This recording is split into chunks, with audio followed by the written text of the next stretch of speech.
Hello. थंडीमध्ये आपली भूक खूप चांगली असते, त्यामुळे पचायला जड असलेले पदार्थ, पौष्टिक लाडू आपण हे अगदी आरामात पचवू शकतो. नमस्कार, मी वैद्य सुवर्ण बुद्धिवंत. आपण या व्हिडिओमध्ये वसंत ऋतूमध्ये आपला डाएट कसा असावा तो बघणार आहोत. सुरुवातीला आपण काय गोष्टी अवॉइड करायला पाहिजे ते बघूयात. अग्नी मंद असल्यामुळे साहजिकच पचायला जड असलेले पदार्थ घेऊ नये.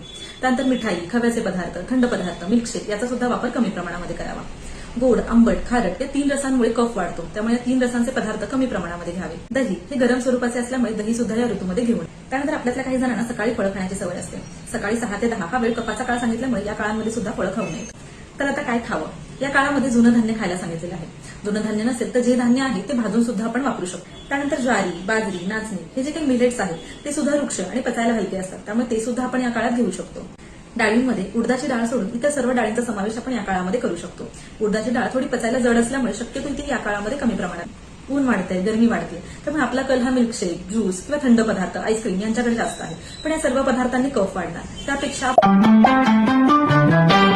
थंड पदार्थ न घेता काय घ्यावं हे आपण पुढच्या वेळी बघू. थँक्यू.